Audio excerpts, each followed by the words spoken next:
c'est juste demander au pasteur. Venez les pasteurs nous dire quelle nation Jésus fait allusion que Dieu va lui donner le trésor spirituel après avoir ôté chez Israël. À qui? Aux autres nations. 4 peuples seulement ont été appelés nation dans la Bible. Oui. Première personne appelée nation dans la Bible, c'est Ismaël. Genèse chapitre 17. Oui. Écoutez bien, les 4 nations, c'est important. Je suis pas là. Vous allez compléter le temps.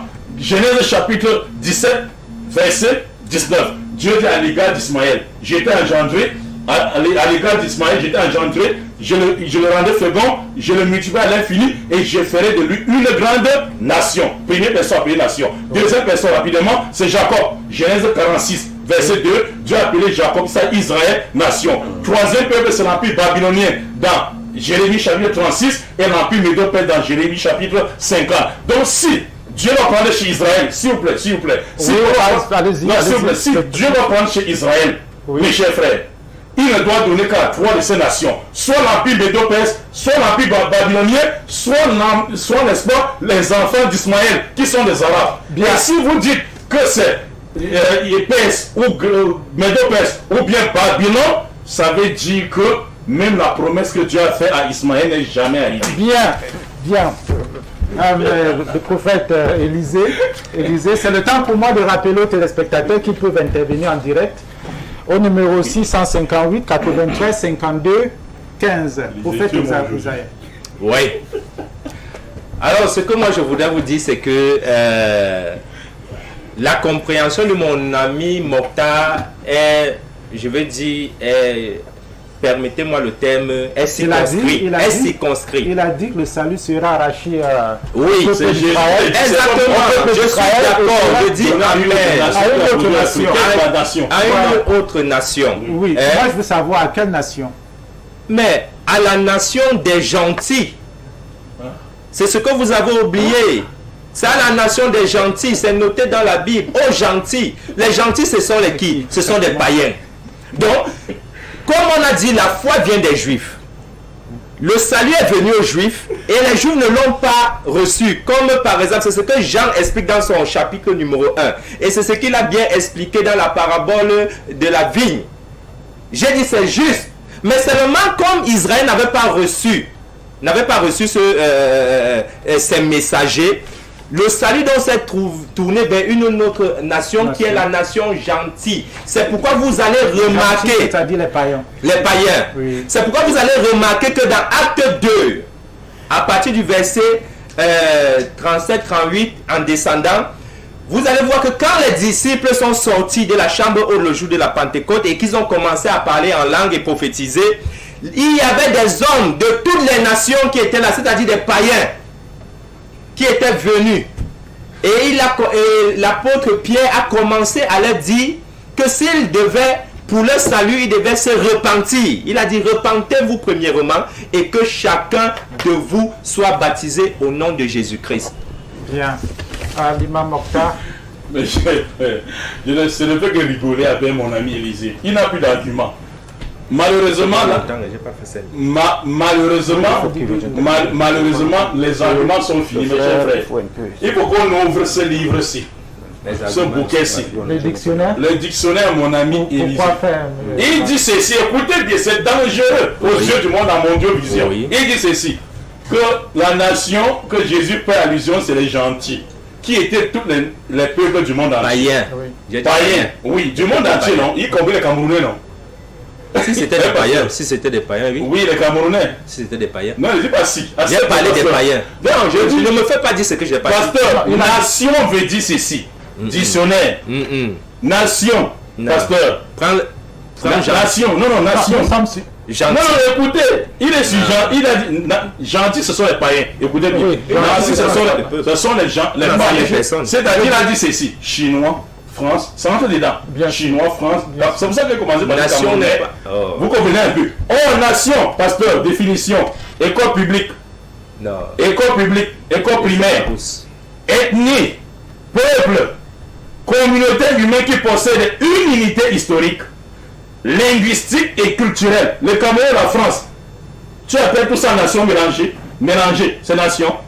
Pasteur, c'est nation. Oui. C'est de cacher la vérité. Ce sont des nations chez eux. Écoute, ce sont des nations par peuple, mais étant mélangées, elles sont plus nations. C'est ton interprétation. Vous voyez, ça devient mon... C'est pour ça que j'ai dit... L'autre nation, c'était gentil. Pasteur, c'est mon temps. Pasteur, c'est mon temps. Oui. Vous commencez à perdre le pédale. Je dis ceci à tous ceux qui nous écoutent, mes chers frères. Vous comprenez que le pasteur n'a plus d'argument. Et Jésus-Christ dit ceci, mes chers frères. Nous, musulmans, on reconnaît que Jésus a envoyé, tous les prophètes sont envoyés pour le salut.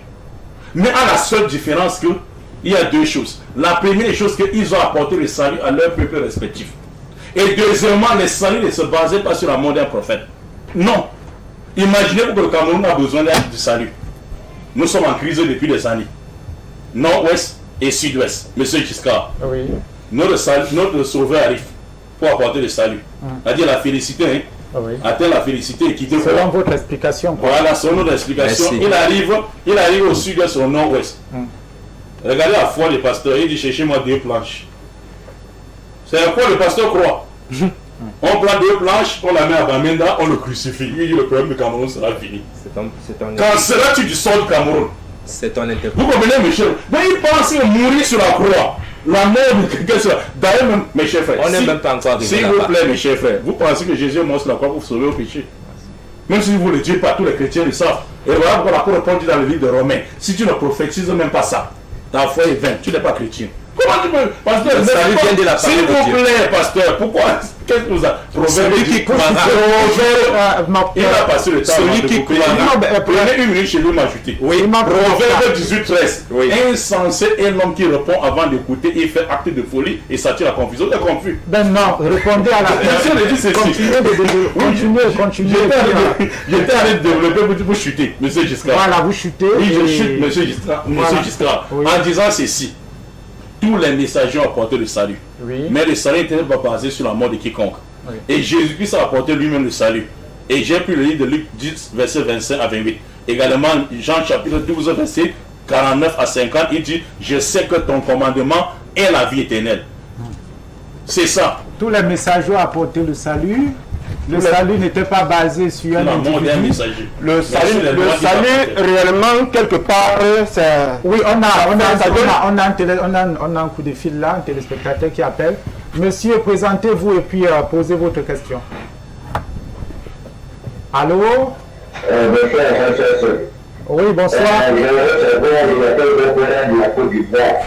Lorsque vous parlez du salut, je voudrais savoir de quel salut s'agit-il?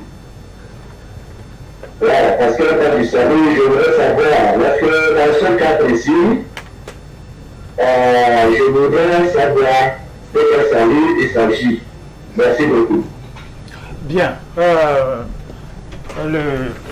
L'évangéliste Ndungu va répondre à cette question. La question, c'est oui. D'abord cette question. Oui, la question qui est ici, le salut ici, ça parle le salut de Dieu.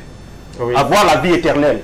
C'est ça la base de la vie éternelle. Il nous dit dans Romains chapitre 8, verset 9, celui qui n'a pas l'Esprit de Dieu ne lui appartient pas. Bien. Donc c'est de ça premièrement. Donc un individu quelconque ne peut pas nous donner la vie. Et d'abord, et le salut ne vient que par les prophètes. Qui est même le prophète réellement qu'on parlait même ici? Le prophète c'est Dieu. Le prophète lui-même c'est Dieu. Ce n'est pas un homme physique. C'est lui le prophète.